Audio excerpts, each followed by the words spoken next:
মুক্ত চিন্তার স্বাধীন দৈনিক এই স্লোগানকে সামনে রেখে পথ চলা শুরু করেছিল খবরের কাগজ পত্রিকাটির স্বপ্নদ্রষ্টা মোস্তফা কামাল। আজ আমরা কথা বলবো পত্রিকাটির সম্পাদক ও প্রকাশক মোস্তফা কামালের সঙ্গে। কামাল ভাই, ভালো আছেন?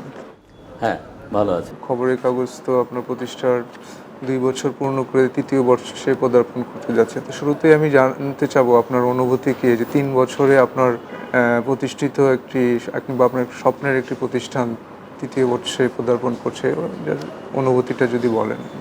ধন্যবাদ। আসলে এটা একটা চ্যালেঞ্জিং টাইম ছিল। আমরা যে সময় পত্রিকাটাকে শুরু করি সেটা ছিল যে নির্বাচনের আগে যদি শুরু করা যায়, কিন্তু আমাদের হাতে সময় খুব কম ছিল। যে এত অল্প সময়ে সাধারণত আমরা দেখেছি যে একটা পত্রিকা, নতুন পত্রিকা করার ক্ষেত্রে অনেকটা সময় নিতে হয়, যে এটা দামি করে করে করে করে একটা মানে সুন্দর একটা যখন পজিশন দাঁড়ায় তখন পত্রিকাটা করতে হয়। কিন্তু আমরা নির্বাচনের এত কাছাকাছি, আর যে কোনো পত্রিকার ক্ষেত্রে নির্বাচন একটা বড় ইস্যু, যে নতুন একটা পত্রিকা নির্বাচনের চেয়ে তো এই দেশে বড় কোনো ইস্যু আসলে নাই। তো সেক্ষেত্রে নির্বাচনটাকে টার্গেট করে আমরা এটাকে চেয়েছিলাম যে পাঠকের কাছে পৌঁছাতে। আর নির্বাচনের সময় পাঠকরা অনেক বেশি পত্রিকা পড়ে বা পত্রিকার দিকে নজরটা বেশি থাকে। এমনিতেই আমরা ডিজিটাল মিডিয়ার কারণে বা ফেসবুক বা অন্যান্য সোশ্যাল মিডিয়ার কারণে আমরা পত্রিকাগুলি, প্রিন্ট মিডিয়া একটা চ্যালেঞ্জের সম্মুখীন। তার মধ্যে একটা নতুন পত্রিকা, এটাও একটা বড় চ্যালেঞ্জ ছিল যে আমরা আসলে কি করতে পারবো। তো সেই জায়গাটায় আমরা বেছে নিয়েছিলাম যে নির্বাচন একটা বড় ইস্যু, এই ইস্যুটাকে যদি আমরা কাজে লাগাতে পারি তাহলে আমরা একটা বড় পাঠক ধরতে পারবো।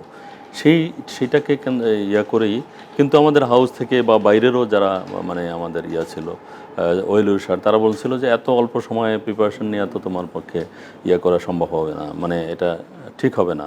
এবং আমাদের মানে সেই প্রিপারেশন আসলেই ছিল না। আমরা খুব তাড়াহুড়ো করে এই অফিসে ঢুকেছি, মানে কোনো মতে বসার একটা উপরের ফ্লোর তখনও কমপ্লিট হয় না, এই ফ্লোরের মধ্যে গাদাগাদি করে মানে পুরা টিমকে ঢুকানো।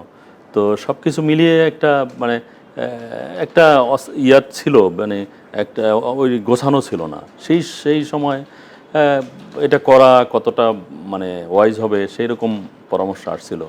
তা আমিও ভেবেছিলাম যে আসলে এত দ্রুত তাড়াহুড়া করে কি হয়ে যায়। তারপর একটা মনের সাহস ছিল যে যেহেতু এখানকার আমরা যাদেরকে নিয়োগ করেছি বা আমরা এই টিম যারা মেম্বার, আমাদের মূল টিম, কোর টিম থেকে শুরু করে অন্যান্য সহকর্মী সবাই প্রফেশনাল।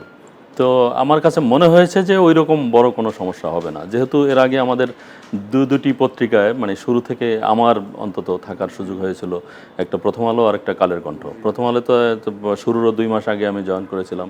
সেটা কিভাবে একটা নতুন পত্রিকা শুরু হয় সেটাও এক ধরনের ছিল যে সামনে নির্বাচন, ওইরকম একটা সময় 98-তে যদিও পত্রিকাটা বের হয়েছিল, তার 3 বছর পরেই নির্বাচন হয়। কিন্তু ওই রকম একটা টার্গেট ছিল যে একটা অস্থিরতা থাকবে রাজনীতিতে, ওই সময় পত্রিকাটা ভালো হবে। একইভাবে আমরা মানে কালের কণ্ঠ যখন করি তখন তো অর্গানাইজারই ছিলাম আমরা, আমি নিজেও মানে ওইটার সঙ্গে যুক্ত ছিলাম এবং টিম গঠনের ভূমিকা রেখেছিলাম।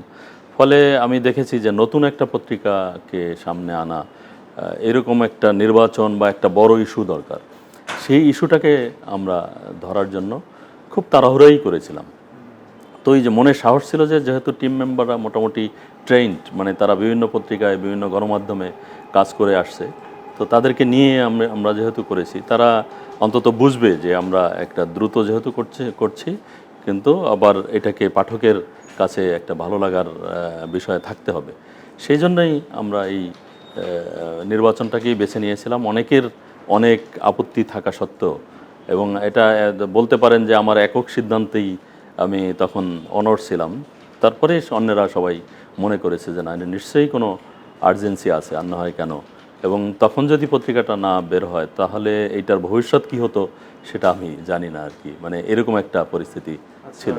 কমল ভাই, আপনি খুব দ্রুত সময়ে একটা চ্যালেঞ্জ নিয়েছিলেন পত্রিকাটা বাজারে আনার জন্য। তো আমরা দেখি যে এই মুক্ত চিন্তার স্বাধীন দৈনিক, এটা ছিল খবরের কাগজের স্লোগান, যে স্লোগান নিয়ে আপনি পাঠকের কাছে গিয়েছেন। তো আপনার কি মনে হয় গত 2 বছরে আপনি এই মুক্তভাবে, স্বাধীনভাবে সব খবর পাঠকের কাছে দিতে পেরেছেন? ধন্যবাদ। তার আগে বলে নেই যে আসলে যে কোনো পত্রিকারই একটা ট্যাগলাইন থাকে। তো আমরাও এরকম অনেক চিন্তা ভাবনা করে এই স্লোগানটা বের করেছিলাম যে মুক্ত চিন্তা এটাই তো একটা পত্রিকার আর কি, যে মুক্তভাবে সব কথা, নির্ভয়ে সব কথা বলা, বা সকল সীমাবদ্ধতাকে দূরে ঠেলে একটা, মানে পত্রিকার কাজটাই তো এটা, যে আসলে সত্য কথাটা সময় মতো বলা। তো আমরা আসলে সেইটাই চেষ্টা করেছি একদম। যেহেতু আগের একটা রিজিমে আমাদের পত্রিকাটা বেরিয়েছিল, এবং তখনকার রিজিমটাকে বলা হয় যে ফ্যাসিবাদের রিজিম, যেহেতু একটা দীর্ঘ সময় তারা ক্ষমতায় ছিল এবং একতরফা নির্বাচনের মধ্য দিয়ে এটা তারা, মানে প্রধান বিরোধী দলগুলি সেই নির্বাচনে যায়নি, সেটা আমাদেরও একটা ছিল যে সব দলের অংশগ্রহণে একটা নির্বাচন। যাই হোক, একটা ধারাবাহিকভাবে, যেহেতু একটা সরকারি একটা বিশেষ মানে একটা দল যেহেতু ক্ষমতায় ছিল, যে কারণে একটা ফেসিবাদী রূপ আমরা দেখেছি। তো সেইটাকে সবাই চেয়েছিল যে একটা পার্টিসিপেটরি ইলেকশন বা অন্তর্ভুক্তিমূলক নির্বাচন আমরা আশা করেছিলাম, যে যেই নির্বাচনকে সামনে রেখে এই পত্রিকাটা বের হয়। সেটা যখন হয়নি, তারপরেও আমরা চেষ্টা করেছি যাতে একটা সত্যনিষ্ঠ খবর আমরা প্রকাশ করতে পারি। এই সরকার ক্ষমতায় ছিল, এবং ওই যে আমরা বলি যে এতটাই পাওয়ারফুল সরকার ছিল যে অনেকেই তার বিরুদ্ধে কথা বলতো না। আমরা প্রেস কনফারেন্সে দেখেছি, আমি নিজেও প্রেস কনফারেন্সে উপস্থিত থেকেছি, সেখানে দেখেছি যে কতটা, মানে একজন সম্পাদকও কিভাবে প্রধানমন্ত্রীকে ওয়েলিং করছে বা করে। যেখানে আমি নিজে পেশাদার সাংবাদিক, আমি বিভিন্ন সময়ে, যেহেতু আমি একটা সময়ে ডিপ্লোম্যাটিক করেসপন্ডেন্ট ছিলাম, আমি রাষ্ট্রীয় লেভেলে অসংখ্য এই দেশের যে বিদেশি ডেলিগেট এসছে, রাষ্ট্রপ্রধান, সরকার প্রধান, ইভেন ক্লিন্টনও এই দেশে ভিজিট করেছে, সেই সফর আমি কভার করেছি। তো সেখানেও দেখেছি যে প্রশ্ন করা হয় যে প্রফেশনালি, যে সম্পাদক হোক আর সাংবাদিক হোক বা বিটের রিপোর্টার হোক, সে প্রশ্ন করবে রেলিভেন্ট ইস্যুতে, যে একটা মানে যে প্রধানমন্ত্রীকে যেই প্রশ্ন করা যায়। কিন্তু আমরা দেখতাম যে তার আগে তাকে নানা রকমভাবে ওয়েলিং করে প্রশ্ন করা, তাকে তোষামত করে প্রশ্ন করা। তো এই জিনিসগুলো তো আসলে আমাদের কাঙ্ক্ষিত ছিল না। আমি নিজেও তো প্রশ্ন করেছি সেখানে, সেই প্রশ্নের জবাব একটা 5 মিনিট ধরে প্রধানমন্ত্রীকে দিতে হয়েছে। তো এইরকমভাবে আমরা যখন দেখলাম যে সাংবাদিকতাও একটা ওইভাবে চলে গেছে, কিন্তু আমরা সেই জায়গা থেকে বেরিয়ে আমরা চেয়েছি যে, আমরা সবসময় দেখেছি যে মানে এই দেশের সাংবাদিকতা, একটা গ্রুপ আছে, একটা গোষ্ঠী আছে যারা আসলে চায় যে পেশাদার একটা পত্রিকা বা পেশাদার হাউস বা পেশাদারিত্বটা বজায় থাকুক। আবার আরেকটা গ্রুপ আছে যারা সুবিধা নেওয়ার জন্য, যারা ক্ষমতাসীনদের, আমি শুধু প্রধানমন্ত্রীকে বলবো না, ক্ষমতাসীনদের সবাইকেই ওইভাবে তোষামত করে রিপোর্ট করতো বা রিপোর্ট করা হতো, বা কিছু কিছু পত্রিকাও মানে সেই চেহারা আমরা দেখেছি। আমরা চেষ্টা করেছি যে আসলে এই জায়গা থেকে মুক্ত থাকতে হবে, এবং আপনি যদি সত্য কথাটা মানে শক্তভাবে বলতে পারেন, এবং আপনি যদি আপনার মানে রিপোর্টে যদি আপনার মানে তথ্য থাকে, তাহলে যে কোনো শক্তি হোক সে কিছু করতে পারবে না। এবং আপনি দেখেন যে তখন তো আগের সরকারের আমলে আমরা অনেক শক্ত শক্ত রিপোর্ট করেছি। আমরা ডেপুটি স্পিকারের বিরুদ্ধে রিপোর্ট করেছিলাম। আমরা বিএনপি নেতাকর্মীরা যে মানে বাড়ির বাইরে, মানে এরকম একটা কোটি নেতাকর্মী, মানে কোটি নেতাকর্মী যারা ঘরছাড়া, এরকম আমরা রিপোর্ট করেছিলাম, এবং সেটার জন্য ভয়ানকভাবে প্রেশার এসেছিল। আমরা কিন্তু সেই রিপোর্ট প্রত্যাহারের জন্য নানাভাবে করা হয়েছিল, বা দুঃখ প্রকাশের জন্য বা প্রতিবাদ ছাপানোর জন্য, আমরা কিন্তু সেটা করিনি। আমরা তাদেরকে দেখিয়েছি, এবং গোয়েন্দা সংস্থাও আমাদের অফিসে দফায় দফায় এসছে, আমাদের রিপোর্টগুলি যাচাই করেছে, আমরা যেটা লিখেছি সেটা সত্যতা যাচাই করেছে, এবং আমরা তার দেখিয়েছি যে আমরা আসলে মিথ্যা রিপোর্ট করিনি। এবং আপনি দেখেন আমাদের যতগুলি মানে যারা এই স্ক্যান করে, রুমের স্ক্যানার থেকে শুরু করে সরকারি বা আন্তর্জাতিক যে সংস্থাগুলি যারা ফেক নিউজের করে, যে কারা কারা ফেক নিউজ ছাপে, সেই জায়গাটাও আমরা কিন্তু মানে আমরা শূন্য অবস্থানে আছি, যে আমরা ফেক নিউজ ছাপি না, এবং আমরা কোনো ইস্যুকে ভাইরাল করব এরকম মনোভাব নিয়েও আমরা কিন্তু করি না। সেই জায়গাটায় এখন মুক্ত চিন্তা, মুক্তভাবে সব কথা হয়তো বলা যায় না। অনেক সময় রাষ্ট্রীয় থাকে, অনেক সময় স্বাধীনতা সার্বভৌমত্বের বিষয় থাকে, আবার অনেক সময় রাজনৈতিক বিষয় থাকে, যেটা বললে হয়তো এখন এই মুহূর্তে বলাটা একটা বিব্রতকর অবস্থায়। যেমন সরকারকে আমরা প্রথম 3 মাস একদম ফ্রি হ্যান্ডে সময় দিয়েছিলাম, যে আমরা বলেছি সেটা হলো হানিমুন পিরিয়ড। তারপরে আরও 3 মাস দিয়েছি যে ঠিক আছে সরকার একটা নতুন আসছে, তারা অনভিজ্ঞ, তারা বাইরে থেকে আসা।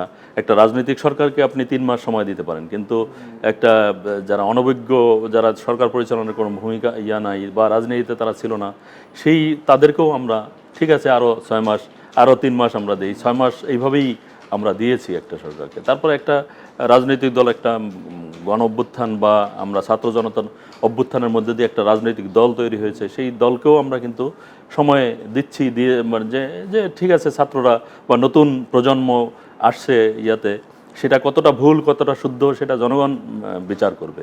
কিন্তু আমরা একটু, যেহেতু আমাদের দায়িত্বশীলতা আছে সমাজের প্রতি, রাষ্ট্রের প্রতি, সেই জায়গাটায় আমরা আসলে তাদেরকে সময় দিয়েছি বা আমরা ওই জায়গাটাকে একেবারেই মুক্তভাবে বা নির্ভয়ে করা, যে সব কিছু প্রকাশ করে দেওয়া, সেটা আমরা করিনি। আমরা তাদেরকে সময় দিতে চেয়েছি। তার মানে আমি যদি বলি যে আপনি বলতে চাচ্ছেন যে কিছু বাধা থাকলেও খবরের কাগজ চেষ্টা করেছে মুক্ত চিন্তা স্বাধীনভাবেই প্রকাশ করার জন্য। আমরা চেষ্টা করেছি, কারণ হলো যে আমরা সত্যটা প্রকাশ করতেই চেয়েছি, যে আমরা মানে আমরা শুধু মিথ্যা কোনো খবর দিব না, কিন্তু সত্যটা সেটা তো আমার প্রকাশ করতেই হবে। এখনকার যুগে যেটা হয় যে দেখেন যে সোশ্যাল মিডিয়া এতটাই অ্যাক্টিভ যে আপনি যদি সত্য প্রকাশ না করেন সোশ্যাল মিডিয়ায় সেটা বেরিয়ে যাবে, তখন আমাদের জন্য মানে যারা পেশাদার সাংবাদিক তাদের জন্য এটা লজ্জাকর হবে। তো সেই জায়গাটা তো আমাদের দায়িত্বশীলতার জায়গা থেকে আমরা তো এটা পারি না যে সত্য প্রকাশ না করে সেগুলোকে ঢেকে রাখলে তো সেটা সোশ্যাল মিডিয়ায় চলে আসবে। জি, আমি সোশ্যাল মিডিয়া নিয়ে আসবো কামাল ভাই, তার আগে আরেকটু জানতে চাই, যেমন খবরের কাগজ যখন মার্কেটে আসে আমরা দেখি যে আপনারা একটা বিজ্ঞাপন নির্মাণ করেছিলেন। বিজ্ঞাপনের মূল ছিল যে নিখাদ, নির্ভীক এবং নিরপেক্ষ।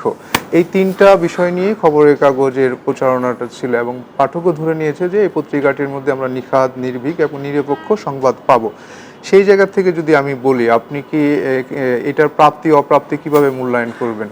খুবই চমৎকার প্রশ্ন। আমরা আসলে আপনি দেখেন যে আমরা যদি সাংবাদিকতার, বাংলাদেশের সাংবাদিকতার একটা বড় পরিবর্তন আসছে 91-এর পরে, 91-এর জাতীয় নির্বাচনের পরে। তার আগে অটোক্রেটিক রুলার এই দেশে ছিল, তারা সেই সময় সাংবাদিকতাটা ওইভাবে সবাই করতে পারে না। পাকিস্তান আমলে যেমন সাংবাদিকতা ছিল খুবই শৃঙ্খলিত, একইভাবে আমরা দেখেছি যে সামরিক শাসকের আমলেও সেরকম ছিল। কিন্তু 91 পরবর্তী আমরা বলতে পারি যে একটা বিশাল চেঞ্জ আসছিল বাংলাদেশের সংবাদপত্রে, এবং সেই চেঞ্জটা একটা পজিটিভ চেঞ্জ, ইতিবাচক চেঞ্জ আমরা বলবো। যে আমরা তখন মুক্তভাবে সরকারকে সমালোচনা করতে পেরেছি, আমরা কার্টুন ছেপেছি, আমরা স্যাটায়ার করেছি। আমি নিজেও অসংখ্য স্যাটায়ার লিখেছি, মানে রাজনৈতিক নেতাদের বিরুদ্ধে, মন্ত্রীদের বিরুদ্ধে, যারা ক্ষমতাসীন তাদের বিরুদ্ধে। রঙ্গব্যঙ্গ নামে আমার কলাম ছিল, সেটা প্রায় 11 বছর ধরে আমি লিখেছিলাম। তো এই যে মানে একটা চেঞ্জ সেইটা, এবং মানুষও মুক্তভাবে কথা বলতে পেরেছে। টিভিতে আমরা যদি দেখি টক শোতে অনেকে ক্ষমতাসীনরা বলছে টক শোর কথা টক, মানে তারা এটা পছন্দ করতো না। তো এইরকম ভাবে আপনার একটা বিশাল চেঞ্জ এসেছিল, কিন্তু পরবর্তীকালে আমরা দেখলাম যে না, সেটা ধীরে ধীরে অন্য দিকে চলে গেছে। এবং অনেক সময় আমরা দেখেছি অনেক পত্রিকা রাজনৈতিক দলকে সাপোর্ট করেছে, অনেক পত্রিকা তার ব্যবসায়িক গ্রুপকে সাপোর্ট করেছে, অনেক পত্রিকা সরকারকে সাপোর্ট করেছে, মানে তারা সুবিধা আদায়ের জন্য। এই অবস্থাগুলি আমরা দেখেছি। ফলে আমার কাছে মনে হয়েছে যে আসলে এই দেশের মানুষ এটা যে রাজনীতি করুক, মানে বিএনপি করুক, আওয়ামী লীগ করুক বা অন্য যে কোনো দল করুক, সে একটা নিরপেক্ষ পত্রিকা চায়, সে সত্যটা পত্রিকায় পড়তে চায়। এবং আমি নিজেও, আমি তো সেই যখন আবার সেই প্রথম আলোর কথা আসে, যখন পত্রিকাটা বের হয় তখন আমরা বিভিন্ন জেলা সফর করেছিলাম। তখন ওই আওয়ামী লীগ বিএনপি সবার কাছেই জিজ্ঞাসা করেছিলাম আপনারা কী ধরনের পত্রিকা চান। তখন তারা এইভাবে উদাহরণ দিয়েছিল যে একটা ক্যাম্পাসে, মানে একটা মানে কলেজ বা ইউনিভার্সিটিতে যদি ছাত্রলীগ মারামারি করে সেটা আমরা ছাত্রদলের ঘাড়ে চাপিয়ে দিই, বা ছাত্রদল যদি মারামারি করে আমরা ছাত্রলীগের ঘাড়ে চাপিয়ে দিই। আমরা এটা দেখতে চাই না। আমরা দেখতে চাই যে যারাই কাজটা করেছে তাদের সঠিক নিউজটা বেরিয়ে আসুক। তার মানে কি, দুই পক্ষই এটা চেয়েছে যে সঠিক নিউজটা বেরিয়ে আসুক। কিন্তু আমরা দেখেছি যে একটা সময় লেখা হতো না যে অমুক দলের সংঘর্ষে এতজন নিহত বা এতজন আহত, বা এই বিদ্যালয় বা এই বিশ্ববিদ্যালয় বন্ধ, সেখানে নামটা উজ্জ্বল রাখা হতো, কারণ নাম লিখলে আবার যদি হামলা করে বা তাদের উপরে হামলা হয়। তো এই জায়গাটা থেকে আমরা চেয়েছিলাম যে আসলে খুবই যেটা দরকার যে একটা হলো সত্যনিষ্ঠ, খুবই মানে আমরা সত্য প্রকাশ করব, এটাই আমাদের ইয়া ছিল। তারপরে হলো ওই সাহসী, যেটা নির্ভীক আমরা বলি, সাহসী পত্রিকা। আমরা সত্য প্রকাশে সাহসী থাকব, যে কোনো ভয় ভীতি বা কোনো কারো পেশি শক্তির ভয়ে আমরা নিউজ ছাপবো না, সেটা না, এবং নিরপেক্ষ, আমরা কোনো দলের সাপোর্ট করব না। এটাই ছিল আমাদের মূল টার্গেট, যে আমরা বাংলাদেশের পাঠক বা আমরা যারা যারা পত্রিকা পড়ে বা মিডিয়ায় যারা কাজ করবে, তারা যাতে সাহসের সঙ্গে সত্য প্রকাশ করতে পারে এবং নিরপেক্ষভাবে, সেটা যে কোনো দলেরই হোক, সেটা ক্ষমতাসীন হোক বা বাইরের হোক, সেটা একটা দেখা গেল যে পেশি শক্তি, সে আমাদের করেসপন্ডেন্ট সারা দেশে আছে, তারা সত্যটা প্রকাশ করতে পারলো না। এই ক্ষেত্রে আমরা শুরুতেই বলেছিলাম যে আমরা সত্য প্রকাশ করব, সেটা যত কঠিনই হোক। এই জায়গাটায় এটাই ছিল আমাদের মূল যে কারণে আমরা পাঠকদের খুব দ্রুত পাঠকদের সাপোর্ট পেয়েছি এবং পাঠকদের সহযোগিতা পেয়েছি।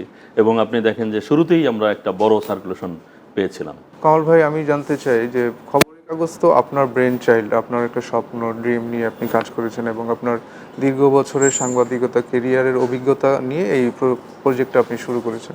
তো গত 2 বছরে যেতটুকু অর্জন, আপনি কি হ্যাপি? অনেকটাই আমার কাছে মনে হয়েছে যে আমরা অনেক সীমাবদ্ধতা আমাদের ছিল। আমরা আমাদের অর্থনৈতিক সীমাবদ্ধতা ছিল, আমরা যখন যেটা চেয়েছি তখন সেটা করতে পারিনি, আমরা আমাদের পরিকল্পনা অনুযায়ী সম্পূর্ণ কাজ করতে পারিনি, আমরা ডিজিটালকে আরও বেশি স্ট্রেংথেন করতে চেয়েছিলাম, সেটা আমরা পারিনি, আমরা অনলাইনকে আরও বেশি শক্তিশালী করতে চেয়েছিলাম, সেটা আমরা পারিনি। তারপরেও আমরা চেয়েছিলাম, ঠিক আছে, আমাদের পত্রিকাটা, আমাদের প্রিন্ট পত্রিকাটা যদি একটা ভালো জায়গায় আমরা নিতে পারি, তাহলে এটার নামটা একটা ব্র্যান্ড হিসেবে দাঁড়িয়ে যাবে। তখন আবার এই দিকে যদি আমরা দৃষ্টি দিই, তখন এটা আরও বেশি পাঠকের বিশ্বাসযোগ্যতা। কারণ আমাদের মূল সমস্যা হলো আস্থার অভাব।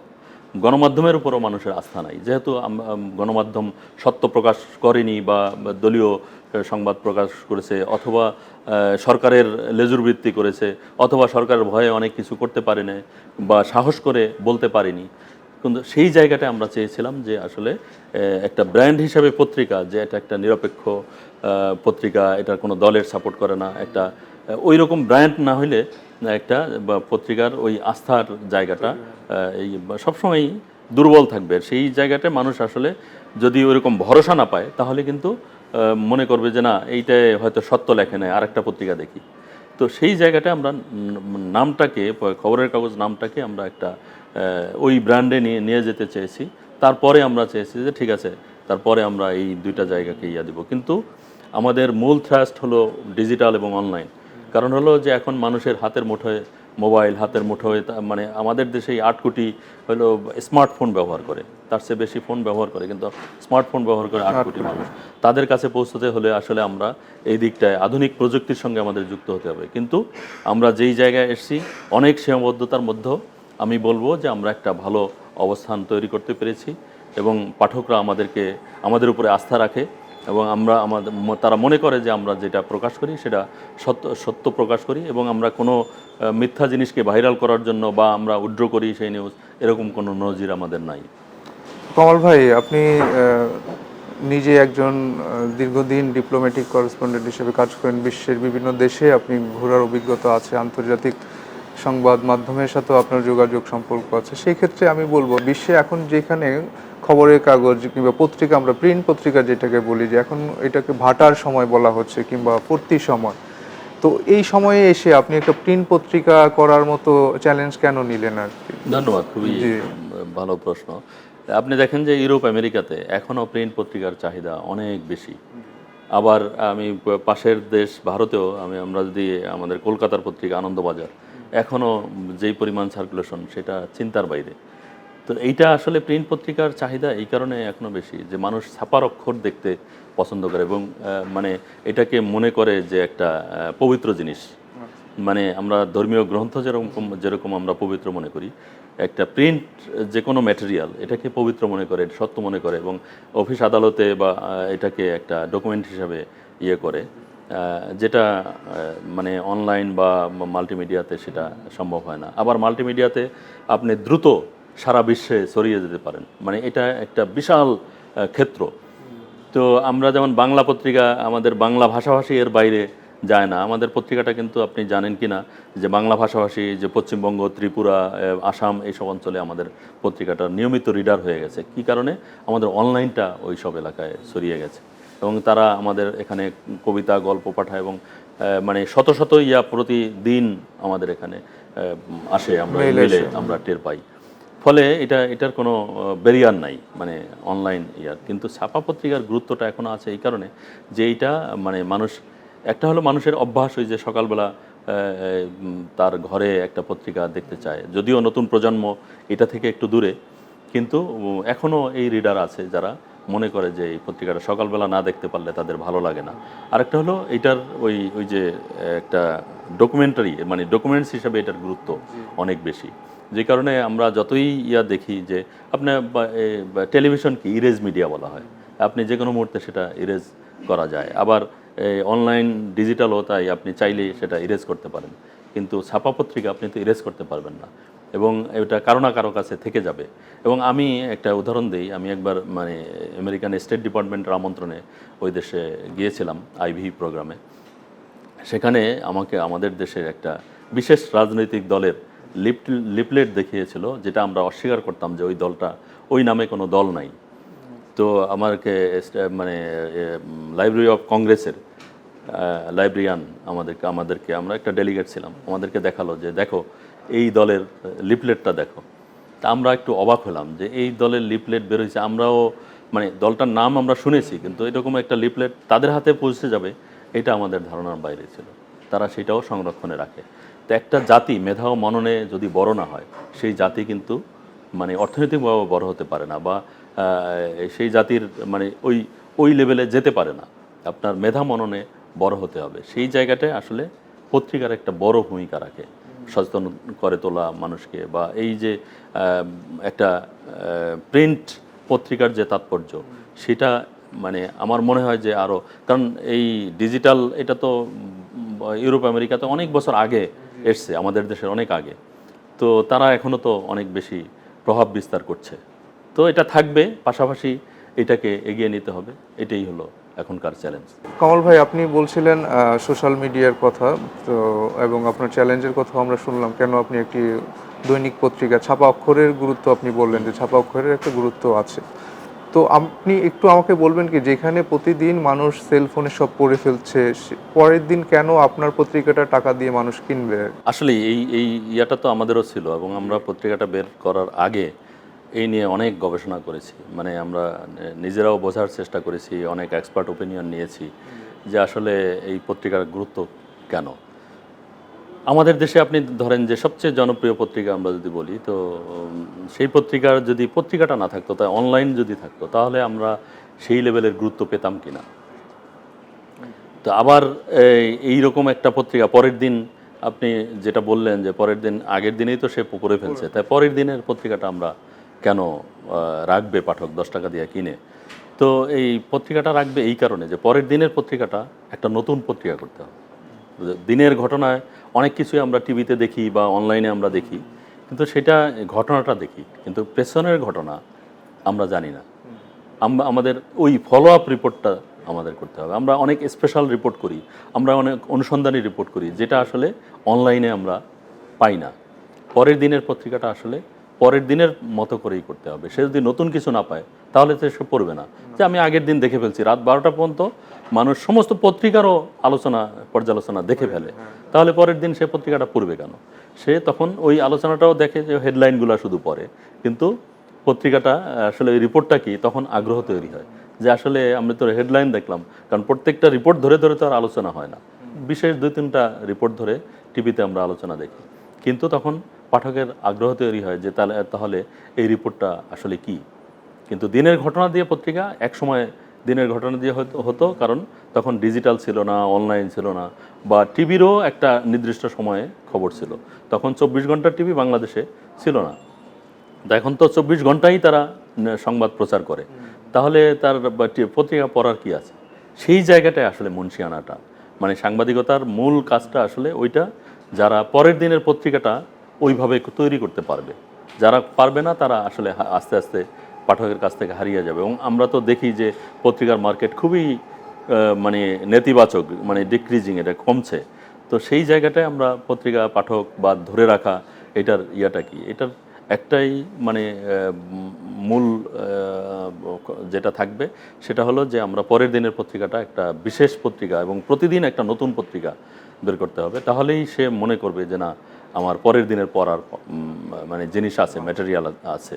তো সেই জায়গাটা আসলে আমাদের সবার চিন্তা করতে হবে। আমাদের হাউজেরও আমি সবসময় এটাই বলি যে পরের দিনের পত্রিকা, দিনের ঘটনা দিয়ে পত্রিকা করলে পত্রিকা পাঠক পড়বে না, পরের দিনের জন্য তো সে পত্রিকা তৈরি করতে হবে। সেক্ষেত্রে দুর্নীতি রিপোর্ট, অনুসন্ধানী এবং ফলো আপ রিপোর্ট, যে দিনে একটা ঘটনা ঘটলো সেটার ঘটনার পেছনের ঘটনা কি, সেইগুলা দিয়ে পরের দিনের পত্রিকাটা করতে হবে, তাহলেই পাঠক পত্রিকাটা পড়বে।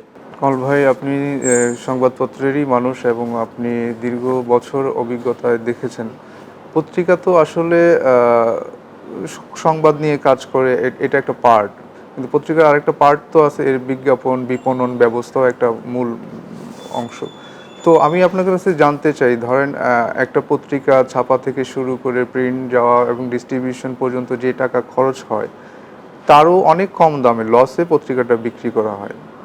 তো আপনি আমাকে যদি বলেন যে এই 2025 সালে এসে আমাদের পত্রিকার যে মানদাতার বিপণন ব্যবস্থা, সেখান থেকে কি আমরা নতুন কিছু আবিষ্কার করতে পেরেছি যে এটা আসলে চেঞ্জ করা উচিত এই বিপণন ব্যবস্থা? ধন্যবাদ। আসলে আমরা পারিনি, আমাদের এই বিপণন ব্যবস্থাটাই সেকেলে রয়ে গেছে। আমাদের পত্রিকার অনেক আপডেট হয়েছে, এটা ডিজিটাল হয়েছে, এটা অনলাইন হয়েছে, এটার রিপোর্টিংয়ের ধাঁচ চেঞ্জ হয়েছে। ওই যে যেটা আমাদের চ্যালেঞ্জিং, যে পরের দিন একটা দিনের ঘটনা দিয়ে পত্রিকা এখন আর কেউ করে না, বা যারা করে তারা পিছিয়েই থাকে। তো সেই জায়গাটায় আমরা বিপণনটা আমরা ওইভাবে করতে পারছি না। আমরা ভারতেও যদি বলি যে আমরা পশ্চিমবঙ্গের অভিজ্ঞতা, সেখানে আমরা দেখি যে পত্রিকা আগে তাদের টাকা আগে দিয়ে দিতে হয়, তারপরে তারা যেই কয় কপি তার দরকার সেই কয় কপি সে নেয় এবং আগে ডিপোজিট করে টাকাটা, তারপরে ওইরকম আর কি। সেও তার যে কজন পাঠক ওই কজনের জন্য রাখে এবং তাদেরকে পরের দিনের ইয়াটা আগের দিন পে করতে হয়, পরের দিন ভোরবেলা সে ওই ইয়া অনুযায়ী পত্রিকাটা পেয়ে যায়। এবং ইয়ার সার্কুলেশন তো 15 লাখের উপরে আমরা জানি, আনন্দবাজার সার্কুলেশন।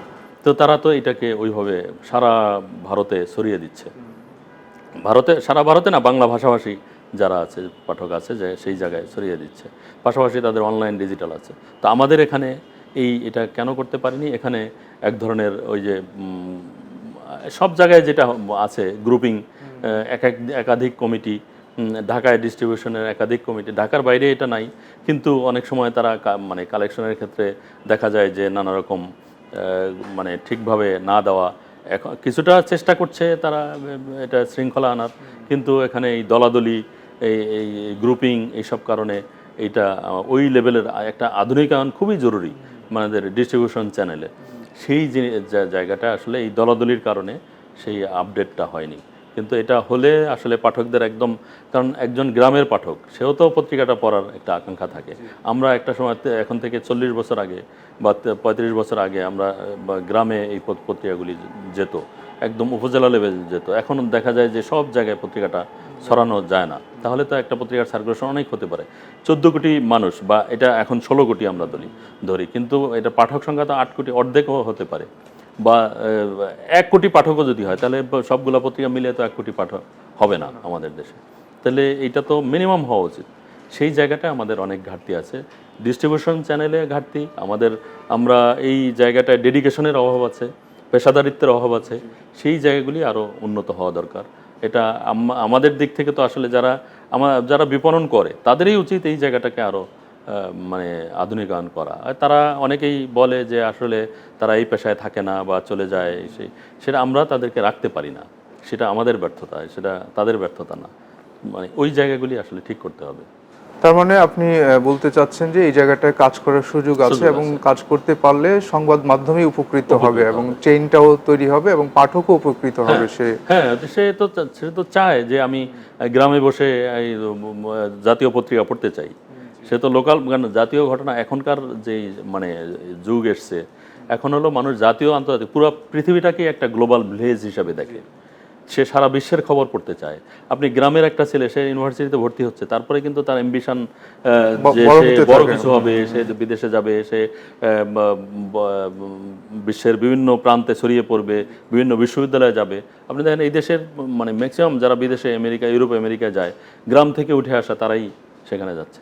তারা তো এই ঢাকায় শহরে এসে এই পত্রিকাগুলি পড়ছে, কিন্তু সে তো গ্রামে বসেও পত্রিকাগুলি পড়তে চায়। বা তার যারা সচেতন শিক্ষক আছে, অ্যাডভোকেট আছে, বা বিভিন্ন পেশাজীবী আছেন, তারা তো গ্রামে বসে পত্রিকাগুলো পড়তে চান, তারা তো সেই সুযোগটা পান না।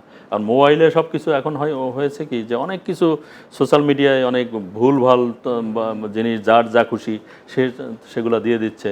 ফলে ওইগুলা দেখেই মানুষ মানে এক ধরনের বিনোদন পাচ্ছে। কিন্তু আপনার যদি সত্য নিউজটা সে জানতে পারে, যদি পত্রিকাটা সে পায়, তখন সে কিন্তু ওই জিনিসে মানে বেশি সময় দেবে না, সে রিলসে এত সময় দেবে না। হ্যাঁ, রিলস আমাদেরও আছে, কিন্তু সেটা একটা ভালো কিছু হোক। মানে যে যেভাবে পারছে এখন সেগুলো তৈরি করছে, একটা হাস্যকর জিনিসও উঠে আসতেছে, অনেক অদ্ভুত মানে যেগুলি আমাদের দেখা উচিত না সেরকম জিনিসও আমরা এগুলাতে চলে আসছে। কারণ হলো যে এগুলি মানে কারা তৈরি করছে, যে গ্রামের অশিক্ষিত লোকরা, মানে সাধারণ মানুষ, তারা মনে করতেছে আমরা ভিউ পাইতে হবে, এরকম আর কি। শিক্ষিত লোকরাও করছে, তারা হয়তো না বুঝেই করছে। বিপণন নিয়ে আমরা শুনলাম, পত্রিকার তো আরেকটা বড় অংশ হচ্ছে বিজ্ঞাপন সেকশন, মার্কেটিং সেকশন আমরা যেটাকে বলি, যে অর্থের যোগান দেয় আসলে মূল জায়গাটা, কিংবা প্রতিষ্ঠানের চালিকা শক্তি যদি বলি আমরা, সেটা হচ্ছে বিজ্ঞাপন। অনেকে আবার বিজ্ঞাপনকে লক্ষ্মী বলে থাকে, যে সংবাদ মাধ্যমের ভাষায় আর কি। সেই জায়গা থেকে এখন আমরা দেখি যে মাল্টিন্যাশনাল কোম্পানি থেকে শুরু করে দেশীয় বিভিন্ন কোম্পানিগুলো আসলে ফেসবুক কিংবা ইউটিউব কেন্দ্রিক বিজ্ঞাপন বাজারের দিকে ঢুকতেছে, এবং প্রিন্টের বাজারটাও সংকুচিত হয়ে আসছে। এটাও তো পত্রিকার জন্য একটা বড় চ্যালেঞ্জ, আপনি কি মনে করেন? খুবই গুরুত্বপূর্ণ প্রশ্ন এটা। আসলে শুরু হয়েছে করোনার সময় থেকে। করোনায় একটা সময় তো পত্রিকাই বন্ধ হয়ে গেল। আমি তখন কালের কণ্ঠে তো তখন দেখলাম যে পত্রিকার যে বিজ্ঞাপন আমরা পেতাম তার অর্ধেকে নেমে আসলো। ফলে আয় একটা বিশাল মানে চাপ পড়লো বিজ্ঞাপনের উপরে। সেই ধারাবাহিকতা এখনও চলছে। এবং এই মুহূর্তে আমরা বলবো যে করোনা থেকে শুরু করে এই গত কয়েকটা বছর সবচেয়ে ক্ষতিগ্রস্ত হয়েছে গণমাধ্যম। সবচেয়ে ক্ষতির শিকার হয়েছে গণমাধ্যমের সাংবাদিকরা। হিউজ পরিমাণ সাংবাদিক বেকার হয়েছেন এই সময়কালে, এবং তাদের পরিবার দুর্বিষহ জীবনযাপন করেছে। সেই কঠিন মানে মানে সময়টায় মানে আমরা দেখেছি যে একটা এস্টাবলিশড হাউসও ভেঙে গেছে, যে অনেককে ছাঁটাই করতে হয়েছে, অনেক মানে সম্পাদক মানে নিজে পদত্যাগ করতে বাধ্য হয়েছেন। সেই সব জায়গা থেকে মানে আমরা কিন্তু এখানেও যখন পত্রিকাটা করি তখনও আমরা দেখেছি যে আসলে যারা বিভিন্ন সময়ে বেকার হয়েছেন, কিন্তু সাংবাদিক হিসাবে তারা রিনাউন্ড বা ভালো সাংবাদিক, ভালো রিপোর্টার, ভালো সাব এডিটর, ভালো মানে এই এই পেশার মানুষ, তাদেরকে আমরা বাছাই করে করে তাদেরকে আমরা নিয়েছি, এরকম অবস্থা হয়েছে। তো সেই চ্যালেঞ্জ, বিজ্ঞাপনের চ্যালেঞ্জটা এখনও আছে, এবং সবচেয়ে কঠিন সময় পার করছে গণমাধ্যম। এই সময়টাকে মানে আসলে আমরা আশা করি যে হয়তো একটা ভালো নির্বাচনের মধ্য দিয়ে এই সময়টা উত্তরণ ঘটবে।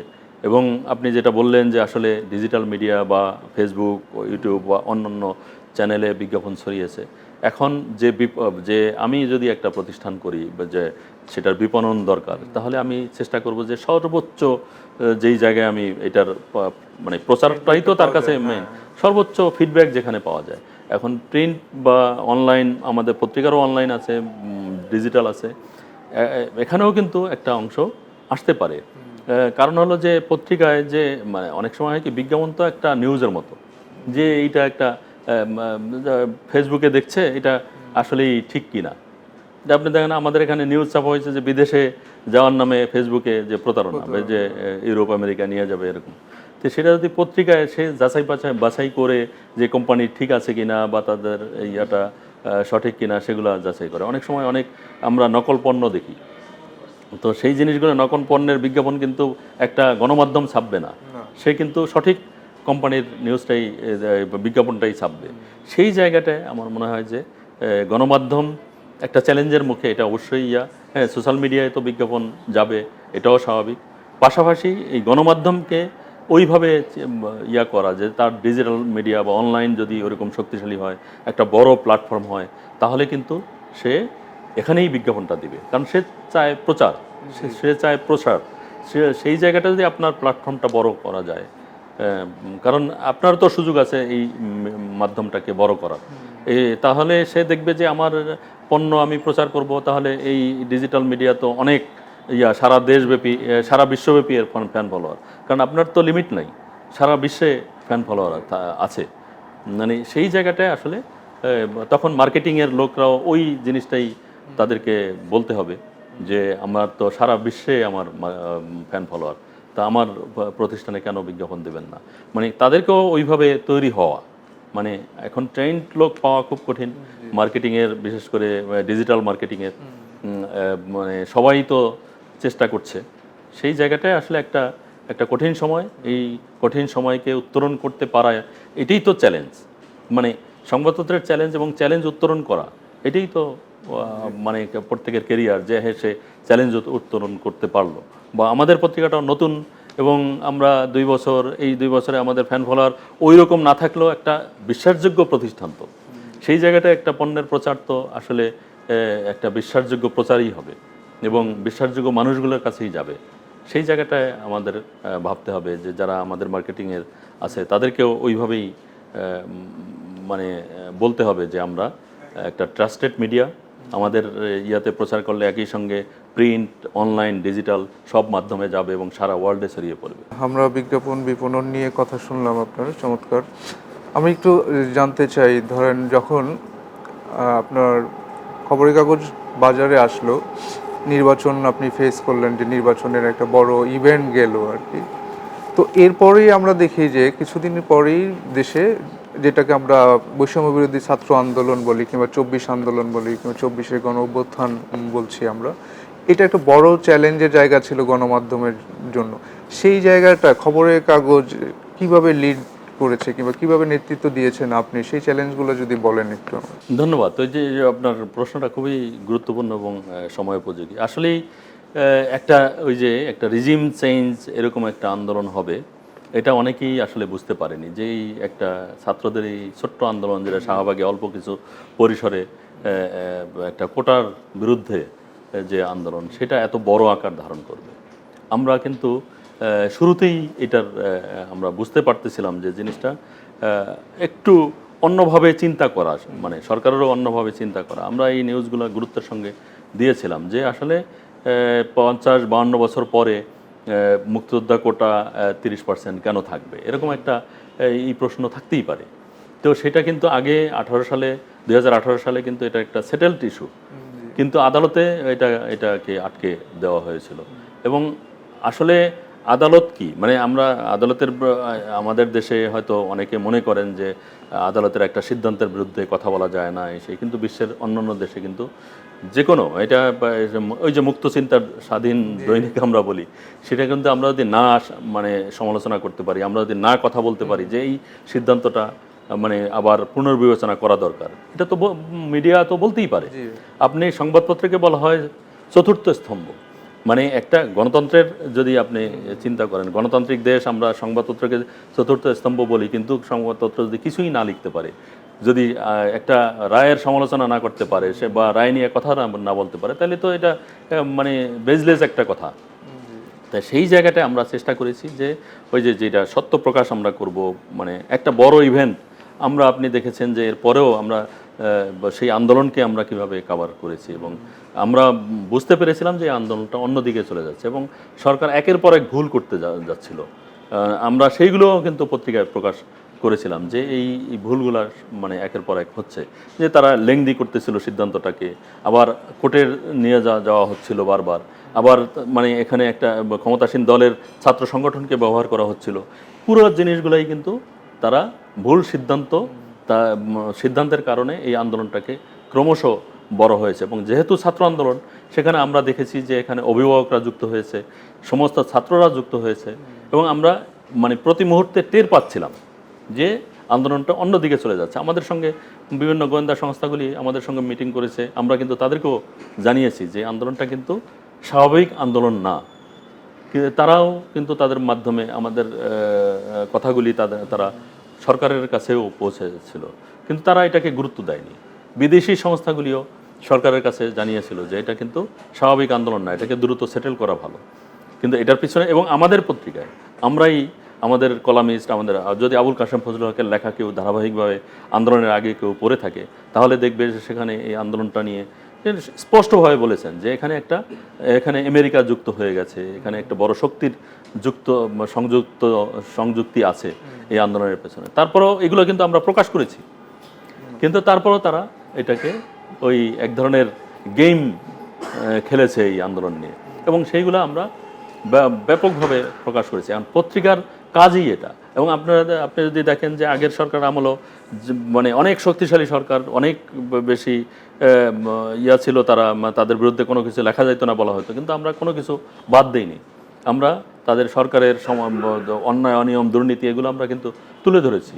হ্যাঁ, আমরা প্রধানমন্ত্রীর বিরুদ্ধে সরাসরি কিছু করি নাই, কিন্তু তাদের মন্ত্রীদের বিরুদ্ধে, স্পিকার, ডেপুটি স্পিকারের বিরুদ্ধে বা অন্য যারা ছিল এমপি বা তাদের বিরুদ্ধে আমাদের কিন্তু পত্রিকায় তখন রিপোর্ট হয়েছিল। একইভাবে আমরা এই আন্দোলনটাকে গুরুত্ব দিয়ে, মানে যেহেতু এই আন্দোলনটাকে একটু অন্য দিকে যাচ্ছিল, সেই কারণে আমরাও কিন্তু গুরুত্বের সঙ্গে প্রকাশ করেছিলাম এবং আমরা বলেছিলাম যে এই আন্দোলনটাকে স্বাভাবিকভাবে দেখা চলবে না।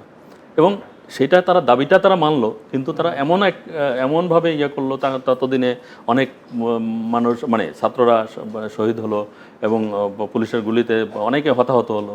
সেই জায়গাটায় ফলে এই আন্দোলনটা একটা এমন এক জায়গায় চলে যাচ্ছিল যে সরকারের মানে আর কিছুই করার ছিল না।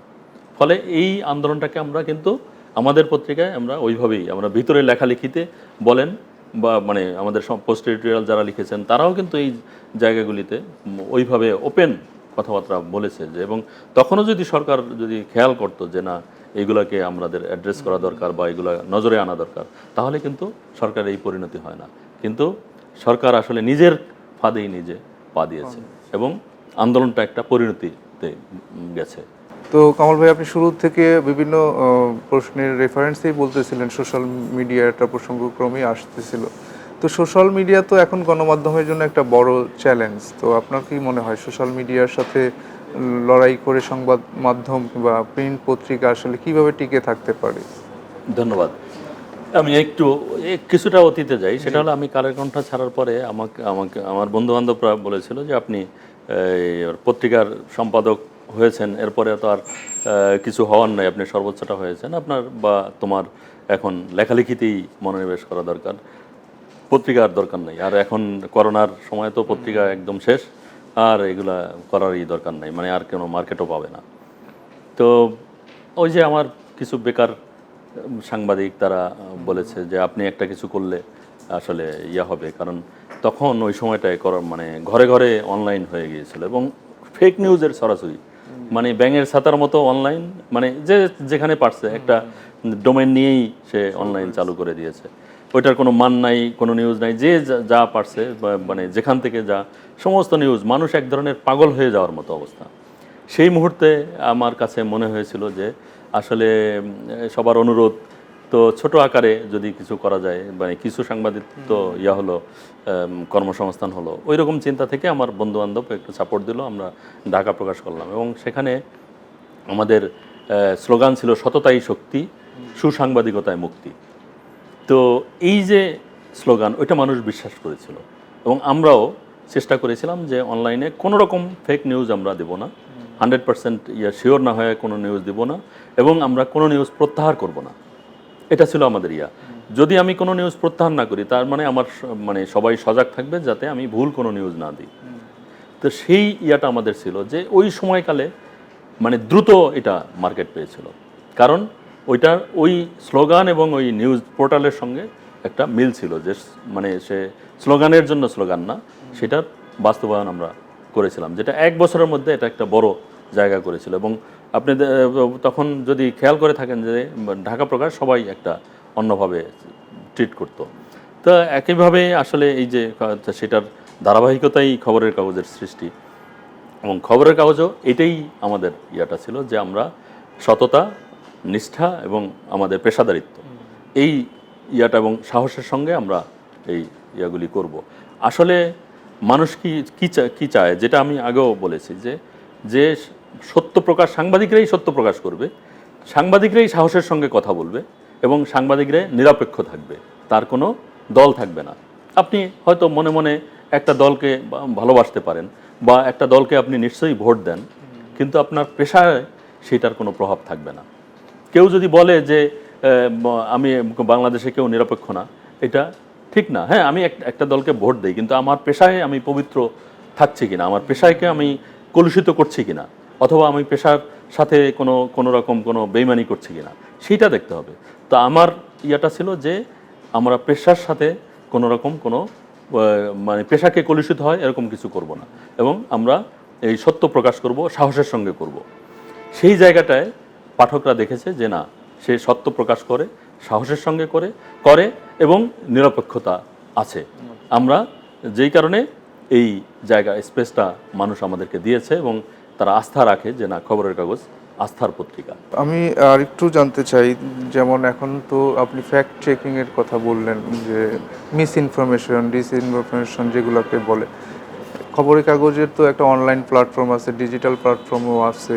তো আপনার কাছে কি মনে হয় এই চ্যালেঞ্জগুলো মোকাবেলা করার জন্য আগামী দিনের সংবাদপত্র যদি বলি, কিংবা আগামী দিনের সাংবাদিকদের জন্য কি কি চ্যালেঞ্জ আছে মনে করেন আপনি?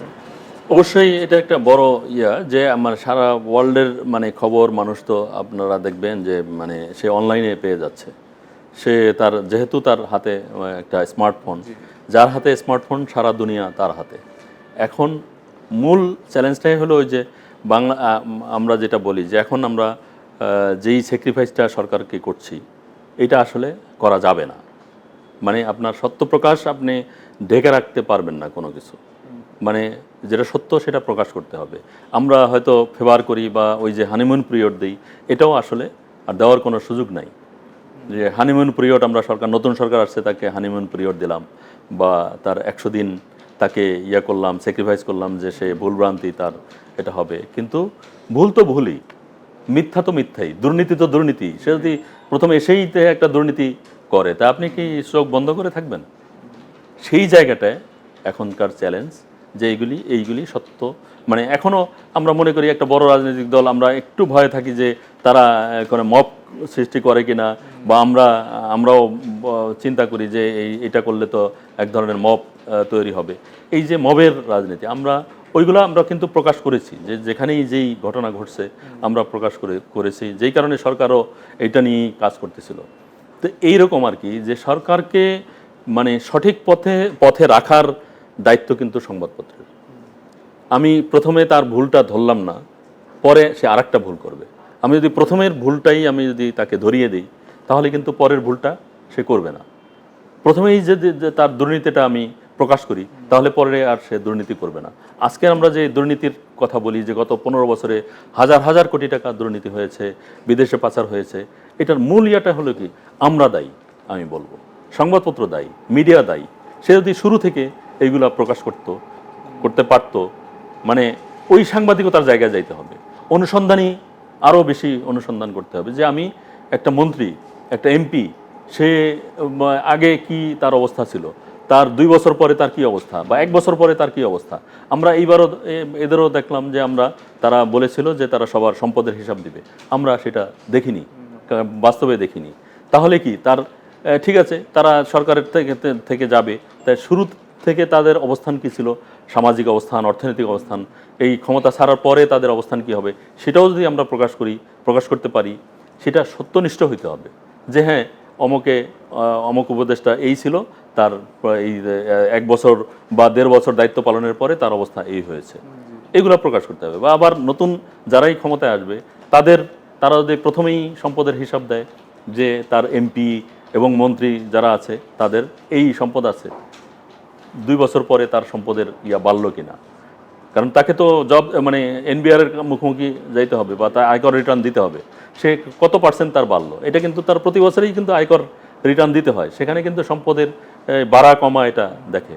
আবার সেটা যদি সে নাও দেখায়, তাহলে তার কালো টাকা হচ্ছে, সেইটাও আমাদের বের করা। এবং আসলে মানে সত্য প্রকাশ যতই কঠিন হোক, সেটা প্রকাশ করতে হবে সাহসের সঙ্গে, তাহলেই কিন্তু আমরা মানে যে কোনো মিডিয়াই তাহলে টিকে থাকবে। আর না হয় সোশ্যাল মিডিয়ার কাছে হেরে যাবে, কারণ সোশ্যাল মিডিয়া সব প্রকাশ করে দেয়। কারণ ব্যক্তি তো এখানে ব্যক্তিকে আপনি কতটা ইয়া করবেন, কয়জনকে আপনার কয়জনের ইয়া বন্ধ করবেন। আপনি একজনেরটা ব্লক করে দিলেন, আরও 10 জন দাঁড়িয়ে যাবে। তো সেই জায়গাটায় এখন সোশ্যাল মিডিয়া এতটাই শক্তিশালী যে আবারও যে আগে এক সময় এটা সলিমুল্লাহ খান মনে হয় বলেছিল, একটা সময় সাংবাদিকরা সত্য অনুসন্ধান করতো এবং সেটা প্রকাশ করত। তার এখন সোশ্যাল মিডিয়া মানে ফেসবুকের কথা বলছেন উনি, যে ফেসবুক সত্য অনুসন্ধান করে এবং সেটা প্রকাশ করে, আর সাংবাদিকরা ঢেকে রাখে। তো সেই দুর্নাম যাতে না থাকে সেই চেষ্টাটা করতে হবে, এবং এটাই হলো সবচেয়ে বড় চ্যালেঞ্জ। তোয়াজ না করে, তোষামোদ না করে যদি আমরা সত্য প্রকাশ করি সাহসের সঙ্গে, তাহলে মিডিয়া টিকে থাকবে, আর না হয় সোশ্যাল মিডিয়ার কাছে এই মিডিয়া হারিয়ে যাবে। কমল ভাই, আপনি একটু আগে বলছিলেন অনুসন্ধানী সাংবাদিকতার কথা। তো বাংলাদেশে আমরা যেটা দেখি যে অনেকেই বলে থাকেন যে এখন, আপনি সলিমুল্লাহ খানেরও একটা উদাহরণ দিলেন, আবার অনেকেই বলেন যে বাংলাদেশের মিডিয়াগুলো এখন প্রেস রিলিজ নির্ভর সাংবাদিকতা হয়ে গেছে। অনুসন্ধানী সাংবাদিকতা যে একটা জিনিস, তথ্য উপাত্ত খুঁজে আবিষ্কার করা, খুঁজে বের করা, সেই চর্চাগুলো কি কমে গেছে? আপনার কি মনে হয়? অনেকটাই কমে গেছে বলবো। আমরাও সেই অনুসন্ধানী রিপোর্টার আমরা খুঁজি যে আসলে কে, মানে এটা যে কোনো বিষয়, একটা বড় বিষয়, এটা ধরেন 6 মাস 1 বছরও অনুসন্ধান চলতে পারে। আমি একবার ওই যে সেই আমেরিকার কথাই আসে, আমি আমেরিকান স্টেট ডিপার্টমেন্টে যে গিয়েছিলাম, সেখানে একটা পত্রিকা, অনেকগুলো পত্রিকা অফিস ভিজিট করেছি। তার মধ্যে লস অ্যাঞ্জেলেস টাইমস, যেটা সবচেয়ে পপুলার পত্রিকা ওখানে, নিউ ইয়র্ক টাইমসের মতোই এলএ টাইমস বলে, সেখানে আমরা গিয়েছিলাম। সেখানের এডিটরের সঙ্গে কথা হলো, তারা একটা অনুসন্ধানী রিপোর্ট করতে 1 বছর লাগিয়েছিল, এবং সেটা 7টা সিরিজ হয়েছিল, এবং সেখানে বিভিন্ন দেশ বিদেশে তাদেরকে যেতে হয়েছিল এটা অনুসন্ধান করতে, এবং হিউজ টাকা খরচ হয়েছিল। তো সেটা 1 বছর পরে তারা 7টা রিপোর্ট করেছিল। তারপর সেটা এতটাই পপুলার হয়েছিল যে 7টা রিপোর্ট নিয়ে আলাদা সাপ্লিমেন্ট আবার করতে হয়েছিল তাদেরকে, যে এতটাই পপুলার হয়েছিল, এবং টনক নড়িয়ে দিয়েছিল পুরো আমেরিকাকে। তো আমাদের দেশেও তো এরকম হতে পারে যে একটা টিম থাকবে, তারা এই অনুসন্ধানী সাংবাদিকতাই করবে, কিন্তু সেটা আমরা পারছি না। এক হলো যে আমরা এইটার পিছনে যে বিনিয়োগ দরকার সেটা আমরা করতে পারি না। 2 নম্বর হলো যে আসলে এই আগ্রহ, যে রিপোর্টারের আগ্রহ, যে আমি এটার পিছনে আমি 1 মাস লেগে থাকবো, তারপরে এটা আমি বের করব, সেই ধৈর্য আমাদেরও নাই, রিপোর্টারদেরও নাই। তো এবং এটা একটা প্যাশনও থাকে যে আমি ঠিক আছে, আমি এই চেষ্টা করে করে করে করে আমি এরকম একটা জিনিস বের করব, কিন্তু ওই জায়গাটা, ওই ধৈর্য নিয়ে যে কাজ করা, সেই জায়গা আমরা সেরকম রিপোর্টারও পাওয়া মুশকিল আর কি। তো আমার মনে হয় যে আসলে সামনের সাংবাদিকতা এটাই হবে, অনুসন্ধানী সাংবাদিকতা, যে একটা রিপোর্টও যদি সে তার পুরো পত্রিকায় থাকে অনুসন্ধানী, তাহলে ওই রিপোর্টটার কারণে এই পত্রিকাটা পড়বে। কারণ গতানুগতিক পত্রিকা দিয়ে কিন্তু এই মার্কেট ধরে রাখা যাবে না। কারণ অনেক কঠিন জিনিস আমরা সোশ্যাল মিডিয়ায় দেখি, তারা প্রকাশ পেয়ে যায়, এবং সোশ্যাল মিডিয়ার চাপের কারণে পত্রিকাগুলি বাধ্য হয় অনেক রিপোর্ট করতে। তো সেই জায়গাটা তো সোশ্যাল মিডিয়া এমন জায়গায় গেছে, এখন তো এটার মানে ব্যক্তিগত কিছু নাই, এখন সোশ্যাল মিডিয়াই ডিটারমিন করে যে সরকার থাকবে কিনা, বা এরকম অবস্থা আর কি। কারণ আমাদের এই দেশেও তো আমরা সোশ্যাল মিডিয়ায় দেখেছি যে বিগত আন্দোলনও একটা সোশ্যাল মিডিয়ার বিশাল ভূমিকা ছিল, বা নেপালে যে ঘটনা ঘটলো, সেখানে সোশ্যাল মিডিয়ার একটা বিশাল ভূমিকা ছিল। যারা সোশ্যাল মিডিয়ার অ্যাক্টিভিস্ট ছিল, তারাই আন্দোলনকে একটা গতিপথ নির্ধারণ করেছে।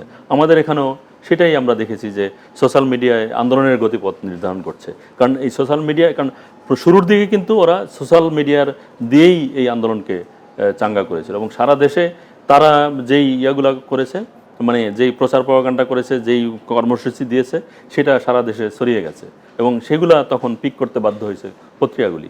তো অন্যান্য দেশেও এক সময় আরব বসন্ত হয়েছে, সোশ্যাল মিডিয়ার কারণে হয়েছে। তো এইভাবেই আর কি।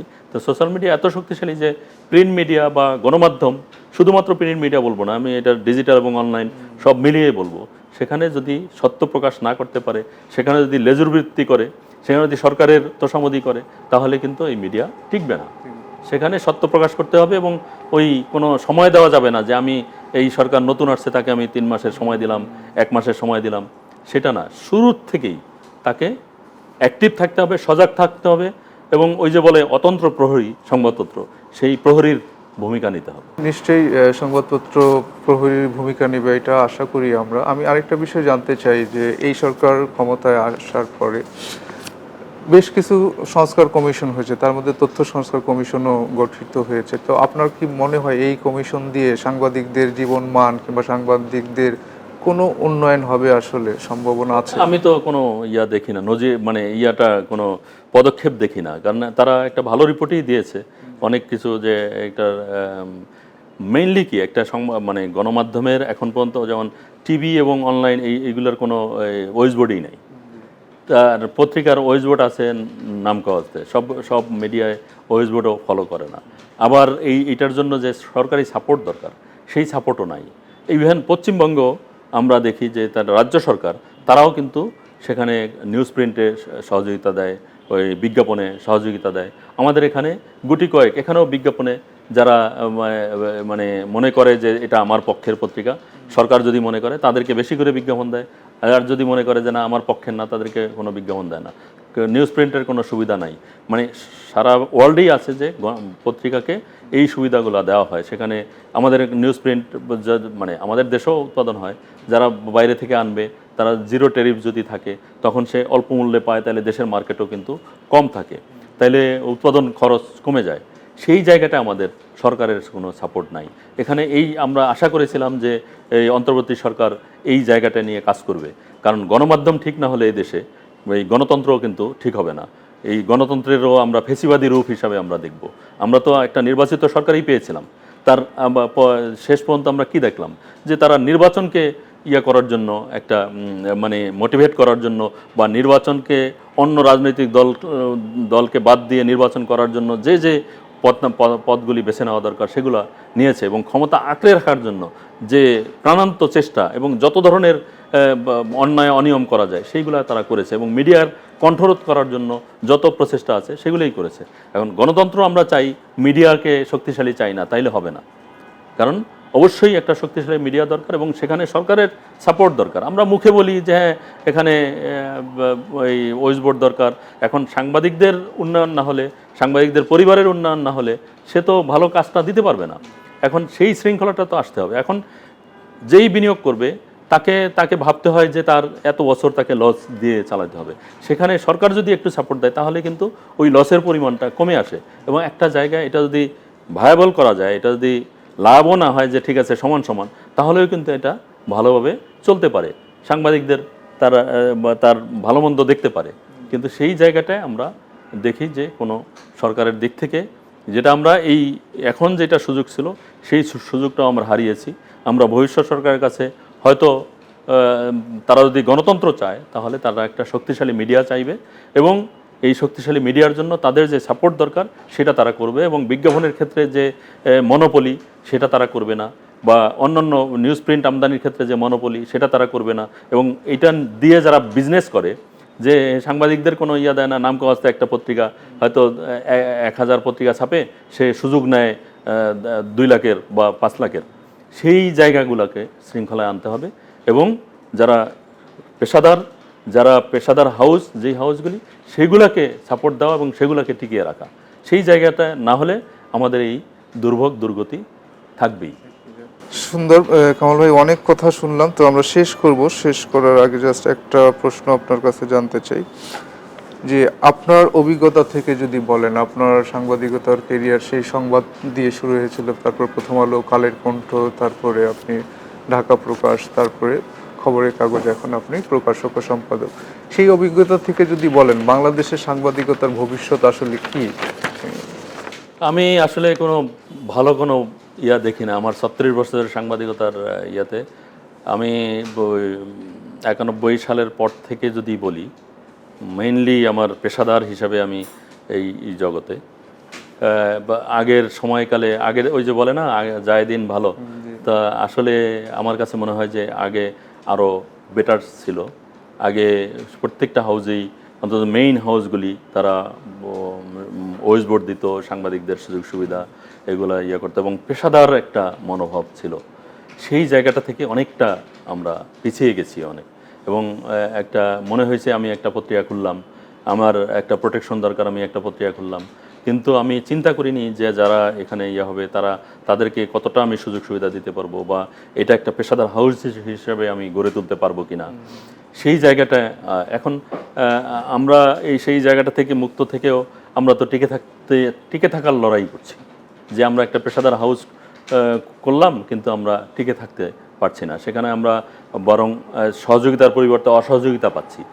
সেই জায়গাটা আপনার খুবই কঠিন একটা কারণ প্রতিনিয়তই আমরা কি দেখলাম, আমরা বৈষম্যের বিরুদ্ধে আন্দোলন করলাম যে হ্যাঁ বৈষম্য দূর হবে, আমরা দেখলাম আরও বৈষম্য বাড়ছে।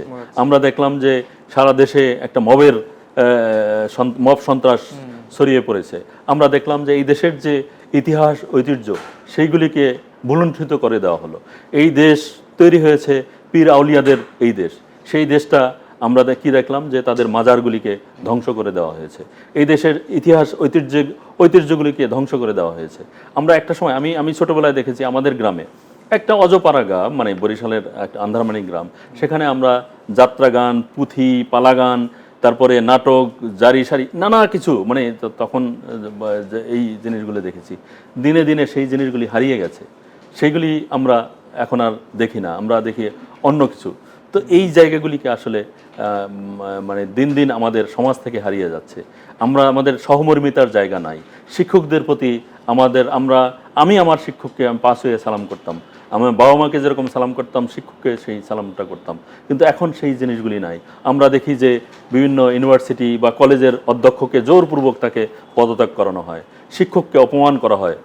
তাইলে এই যে শিক্ষার্থীরা তারা কি মানে কীভাবে, তারাও তো পরবর্তীকালে পেশায় যাবে, হয়তো কেউ শিক্ষক হবে, কেউ চাকরিতে যাবে, তাদের কি অবস্থাটা হবে? এই জায়গাটা আমাদের ঠিক করতে পারিনি। আমরা পারস্পরিক যে শ্রদ্ধাবোধ এটা আমাদের নাই। আমরা প্রতিহিংসার রাজনীতি আমরা করছি। আমরা একটা অন্তর্ভুক্তিমূলক আমরা নির্বাচনের কথা ভাবতে পারি না, সেখানে একটা বড় গ্রুপকে আমরা চিন্তা করছি যে তাদেরকে ছাড়াই আমরা কিভাবে ইলেকশনে যাব এবং জিতে আসবো, আমরা ক্ষমতায় যাব, এরকম চিন্তা আমরা করছি। তাইলে ইনক্লুসিভ সোসাইটিও তো হবে না। এবং একটা সামনের দিনটা কি হবে আমার কাছে, আমি তো শঙ্কিত যে একটা বিভাজিত সমাজ আমাদের সামনে, এবং সেখানে এই মব সন্ত্রাসের চেয়েও আরও কঠিন একটা ভায়োলেন্স অপেক্ষা করছে আমাদের সামনে। সেই জায়গা থেকে আমরা কিভাবে মুক্ত থাকব? এবং অসংখ্য তরুণ আমি দেখি তারা বিদেশে চলে যাওয়ার জন্য চিন্তা করছে, অসংখ্য পরিবার তারা বিদেশে যাওয়ার জন্য চিন্তা করছে। কেন সে মাতৃভূমি ছেড়ে যাবে? সে তো একটা অড জব করার জন্য যাবে না, কিন্তু সেই চিন্তাটা তারা করছে কারণ তারা নিরাপত্তা ফিল করছে না। এই দেশে থাকার যে নিরাপদ একটা আবাসভূমি সেটা তাদের জন্য নাই। এটা দেওয়ার দায়িত্ব কাদের? যারা রাজনীতি করে তাদের। আজকে একটা বড় রাজনৈতিক দল সে অপেক্ষায় আছে সরকারে যাবে, কিন্তু সে কেন ভাবছে না যে আমি আরেকটা গ্রুপকে আমি দূরে ঠেলে রাখছি? তারা কি 1 বছর পরেই তো সে আরও শক্তি নিয়ে সে রুখে দাঁড়াবে? তখন তো এই সমাজে একটা সামাজিক ক্ল্যাশ মানে ব্যাপকভাবে তৈরি হবে। সেই জায়গাটা আমার কাছে শঙ্কিত আমি সেইগুলা ভেবে যে আমাদের সমাজটা কি একটা বিভাজিত সমাজের দিকে যাচ্ছে, আরও কি একটা মানে আমরা কি এইটা কি আরও সংঘর্ষের দিকে যাচ্ছে, নাকি একটা ইনক্লুসিভ বা অন্তর্ভুক্তিমূলক সমাজ আমরা প্রতিষ্ঠা করতে পারবো? সেটা না করা পর্যন্ত আমরা কিন্তু যতই যা কিছু করছি আমরা নিজেরাও টিকে থাকতে পারবো না, এবং গণমাধ্যম আরও বেশি আরও বেশি সংকটে পড়বে, এটা আমার কাছে মনে হয়। ধন্যবাদ কামাল ভাই, অনেক সুন্দর আড্ডা হলো, আপনার সাথে কথা হলো। শেষ আপনি যদি এই খবরের কাগজের প্রতিষ্ঠাবার্ষিকী উপলক্ষে আপনার পাঠকের উদ্দেশ্যে কিছু বলেন না। ধন্যবাদ। আসলে গত 2 বছর মানে খবরের কাগজ পাঠকের কাছে ব্যাপকভাবে সমাদৃত হয়েছে, ব্যাপক সমর্থন পেয়েছে, এবং সুধী সমাজ থেকে শুরু করে সাধারণ পাঠক সবাই সহযোগিতা করেছেন। আমরা সারা দেশ থেকে এবং দেশের বাইরে থেকেও বাংলা ভাষাভাষী বিভিন্ন মহল থেকে আমরা প্রতিনিয়ত ইমেল পাই, চিঠি পাই, ফোন পাই। তারা আমাদেরকে উৎসাহ দিচ্ছেন, আমাদের সাহসিকতার প্রশংসা করছেন, আমাদের সত্যনিষ্ঠ সংবাদ প্রকাশের জন্য তারা সাপোর্ট করছেন। আমাদের যারা গুরুজন, আমাদের যারা শিক্ষক এবং বিভিন্ন বিশ্ববিদ্যালয়ে যারা শিক্ষকতা করেন তারাও আমাদেরকে নানাভাবে সাপোর্ট দিচ্ছেন যে না আপনারা এগিয়ে যান, আমরা আপনাদের সঙ্গে আছি। তো এটাই আমাদের শক্তি, পাঠকরাই আমাদের শক্তি, এবং আমাদের যে পেশাদারত্ব এটাই আমাদের শক্তি, এবং আমাদের সততা এটাই আমাদের শক্তি। এটা আমাদের অব্যাহত থাকবে। যত সংকট আসুক, যত বাধা আসুক, সেই বাধা মোকাবেলা করেই আমরা পাঠকদের সামনে হাজির হব, এবং আমরা আশা করি যে পাঠকরা আমাদের সঙ্গে থাকবেন, এবং পাঠকদের দোয়া চাই, ভালোবাসা চাই। ধন্যবাদ। খবরের কাগজ, নিখাত নির্ভীক, নিরপেক্ষ।